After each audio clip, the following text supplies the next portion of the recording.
열왕기하 9장 1절부터 13절 함께 읽습니다.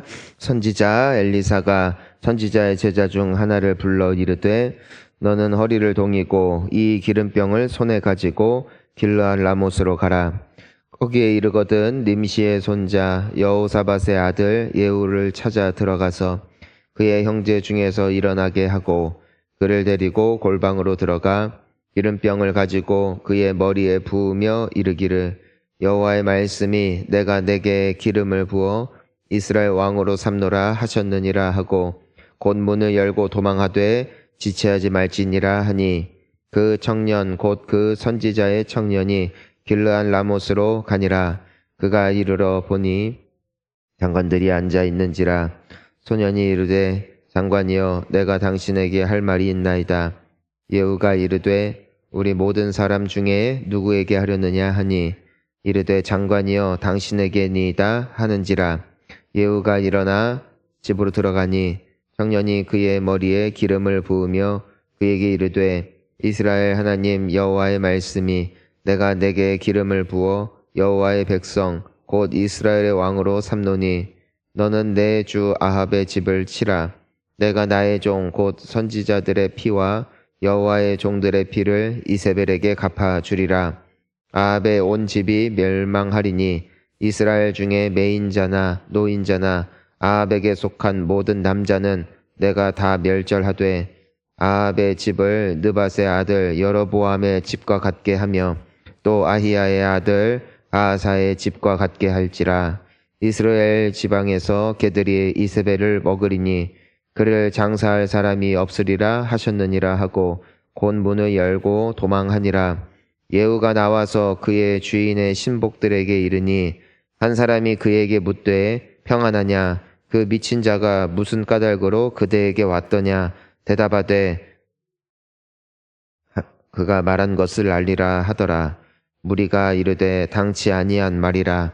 청하건대 그대는 우리에게 말하라 하니 대답하되 그가 이리이리 내게 말하여 이르기를 여호와의 말씀이 내가 내게 기름을 부어 이스라엘 왕으로 삼는다 하셨다 하더라 하는지라. 무리가 각각 자기의 옷을 급히 가져다가 섬돌 위 곧 예후의 밑에 깔고 나팔을 불며 이르되 예후는 왕이라 하니라. 아멘.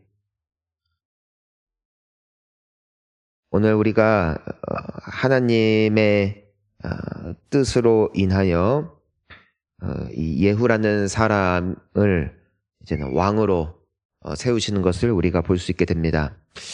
지금 이스라엘 국가에 왕이 없는가? 왕이 있습니다.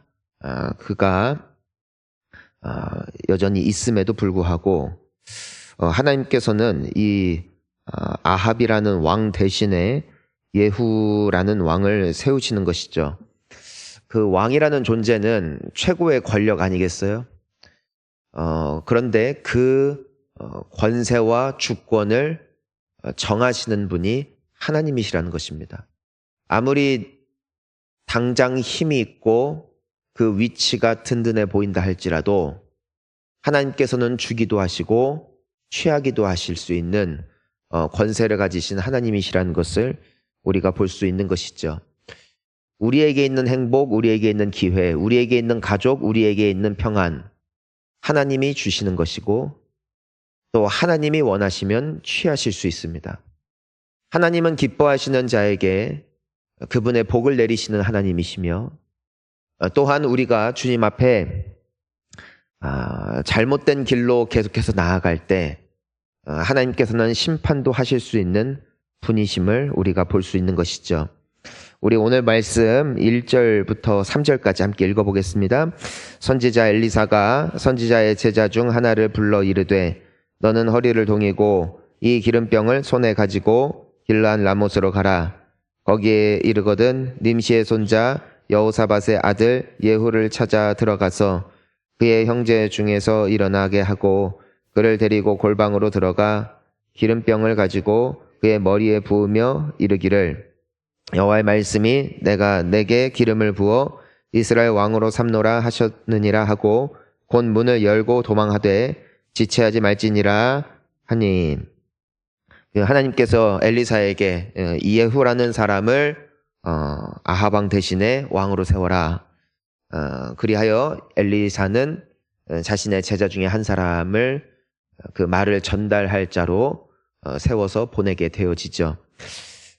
재밌는 사실은 유대인들은 이 엘리사 선지자의 제자 중 한 사람을 보통 요나라고 생각을 한다고 합니다. 우리가 알다시피 그 물고기 뱃속에 갇혔던 요나, 그가 엘리사의 제자였다라고 그들은 말하는데 성경에서는 나와 있지 않으니 우리가 다 알 길은 없습니다. 어쨌든 간에 이 한 사람에게 말하는 내용이 명확합니다. 하나님이 너를 세우신다. 근데 사실 이 말씀은 엘리사에게 주어지기 전에 이미 그의 스승이자 선배였던 엘리야에게 이미 주어진 말씀이었어요.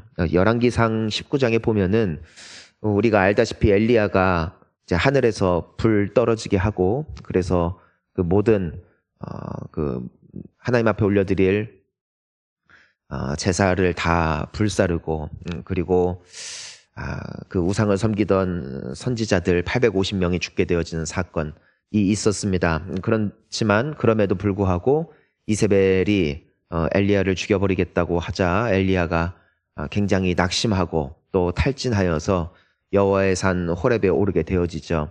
하나님, 나 말고 아무도 남지 않았습니다 했을 때 하나님께서는 엘리야에게 내가 바알에게 무릎 꿇지 않은 7,000명을 남겨두었다 하십니다. 그러면서 엘리야에게 소명을 주시는데 그 중에 하나가 엘리사를 그의 후임으로 세우는 것이었고, 또 하나가 바로 이 예후라는 사람에게 기름을 부어 이스라엘의 왕이 되게 하는 것이었습니다.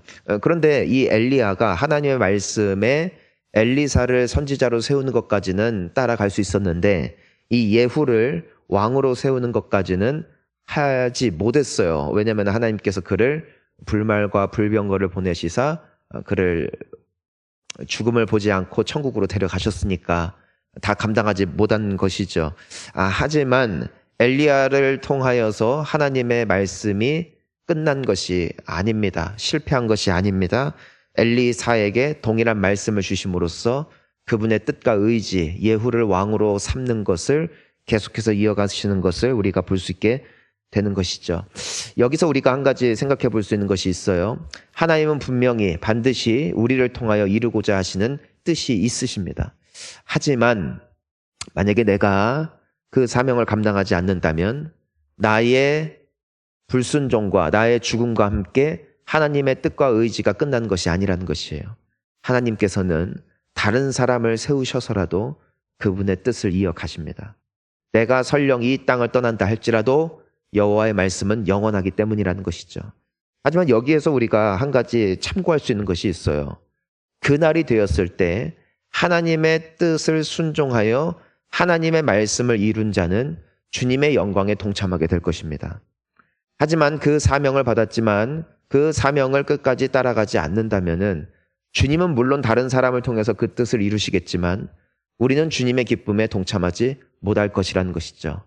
하나님께서는 반드시 온 세상을 하나님의 복음으로 말미암아 축복하실 줄 믿습니다. 우리를 통하여서 이 나라를 반드시 회복시켜 주실 줄 믿습니다. 하지만 우리가 그 뜻을 따라가지 않는다면 하나님은 다른 사람들을 세우셔서라도 반드시 주님의 뜻을 이루실 줄을 우리는 믿습니다. 간절히 소망하는 것이 있어요. 주님, 우리 본향교회가 그 뜻에 동참하여 주님의 기쁨에 참여하는 교회가 되어지게 하여 주시옵소서. 우리는 그 기도를 하는 것이죠. 우리가 이제는 보면은 이 청년이 그 엘리사의 지침 그대로 따라갑니다.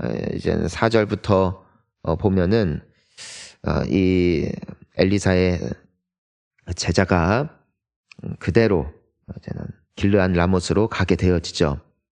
거기에 군대 장관들이 앉아 있습니다. 거기에는 이제 예후도 있고, 그래서 그대로 따릅니다. 말을 전하는 것이죠. 자, 우리 6절부터 보니까 먼저 예후가 일어나 집으로 들어가니 청년이 그의 머리에 뭐에서 기름을 부으며 그에게 이르되 이스라엘 하나님 여호와의 말씀이 내가 내게 기름 부어 여호와의 백성 곧 이스라엘의 왕으로 삼노니. 여기서 머리에 무엇을 부어요? 기름을 부었습니다. 이 기름을 부었다라는 것은 단순한 그 왕을 세우는 예식이 아니라 성령의 기름을 붓는 하나님의 뜻을 보여주는 것이죠. 즉 왕으로서의 역할을 감당하기 위해서 반드시 선행되어야 할 것은 먼저 하나님의 선택이요 또한 하나님의 능력의 기름 부으심이었다는 것입니다. 즉 하나님께서 우리에게 맡기신 일을 감당하기 위해서 우리에게 필요한 것은 물론 하나님이 나를 부르셨다, 나를 택하셨다, 이것도 중요하지만 하나님께서 반드시 기름 부어주실 때 우리는 하나님의 맡기신 사명을 감당할 수 있다는 것입니다. 오늘 하루를 살아내는 동안에 성도로서 크리스천으로서 승리하실 수 있기를 축복합니다. 하지만 오늘도 주의 기름 부으심이 우리에게 필요하다는 것이고 그때 비로소 우리는 하나님의 사명을 감당할 수 있다는 것이에요. 직장에서나 가정에서나 어딜 가든 간에 하나님의 자녀답게 승리할 수 있는 능력은 오직 성령의 기름 부으심에 있음을 우리에게 보여주고 있습니다. 기름을 부어주면서 이스라엘 왕으로 삼는다. 그리고 7절 함께 읽어볼까요? 너는 내 주 아합 집을 치라. 내가 나의 종 곧 선지자들의 피와 여호와의 종들의 피를 이세벨에게 갚아주리라. 여기에서 왜 예후를 아합 왕이 있음에도 불구하고 왕으로 세우고 있는지를 정확하게 그 이유가 설명되어지고 있습니다. 그것은 무엇 때문인가? 그들의 죄악 때문이었다. 아합 왕과 그의 아내 이세벨, 그들이 너무나 많은 선지자들의 피 그리고 여호와의 종들의 피를 흘렸다. 너무 많이 학대했다. 너무 많이 박해했다. 너무 많이 하나님의 마음을 찢는 행위를 일삼았다. 시편 94편에 보면은 여호와여 복수하시는 하나님이여 복수하시는 하나님이여 빛을 비추소서 세계를 심판하시는 주여 일어나사 교만한 자들에게 마땅한 벌을 주소서라고 기록되어져 있습니다. 하나님께서는 그냥 당하고 계시는 분이 아니라는 것입니다. 그분을 적대하고 그분을 반하여 싸우고 그분을 끝까지 모욕하는 자들에게 하나님은 복수하는 하나님이십니다. 야고보서 4장 12절을 보더라도 입법자와 재판관은 오직 한 분이시니 능히 구원하기도 하시며 멸하기도 하시느니라. 그분이 바로 하나님이심을 우리에게 말씀하고 있어요. 예수님께서는 이런 말씀을 하시죠. 너희들의 생명을 취할 저 사람들을 두려워하지 말고 너희들의 영혼을 멸하실 수 있는 하나님을 두려워하라. 그러니까 우리가 두려워해야 할 대상이 있다는 것이에요. 우리가 두려워 떨며 의식하며 또 살아내야 할 존재가 있다는 것이에요. 그분이 바로 하나님이시라는 것이죠. 이 아합 왕과 이세벨은 왜 끝까지 하나님 앞에 반역을 했을까? 왜 끝까지 정신을 못 차리고 계속해서 죄의 길로 들어갔을까? 하나님이 가만히 계셨기 때문입니다. 우리가 베드로전서를 보면은 사람들이 말하죠. 하나님이 주님께서 일찍 온다고 하시는데 너무 늦는 거 아니냐.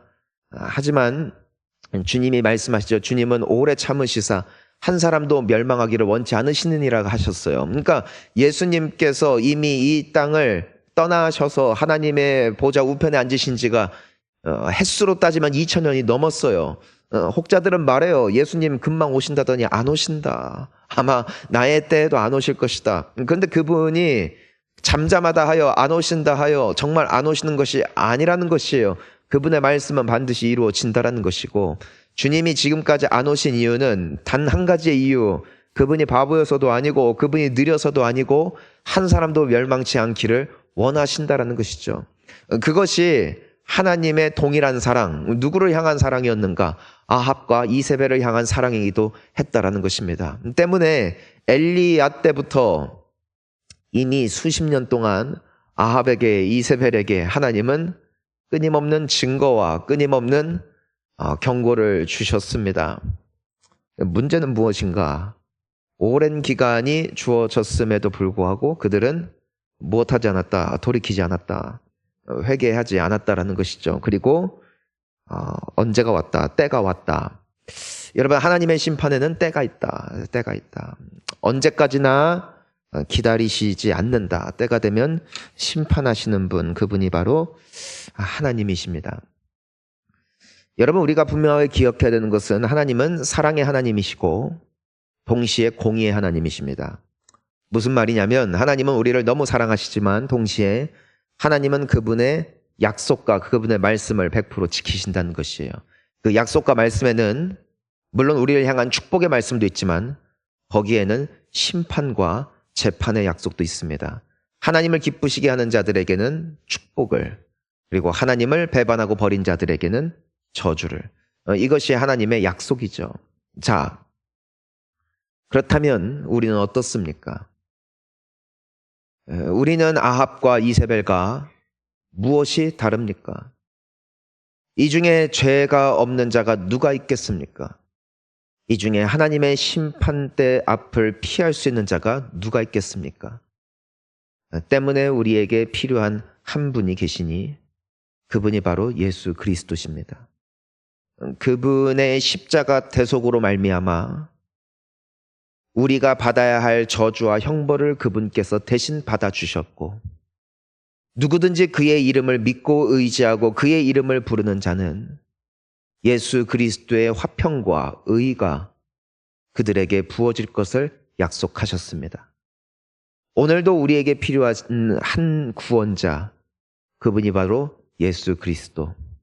그분 안에 있는 자는 하나님의 심판을 피하여 그분의 안식과 그분의 평강 가운데 들어가게 될 줄 믿습니다.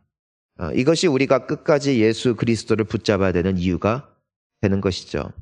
마치 방주에 타고 있었던 노아의 가족들 18사람만 구원을 받았듯이 우리가 하나님의 진노로부터 구원받을 수 있는 길은 단 하나, 예수 안에 거하는 것입니다.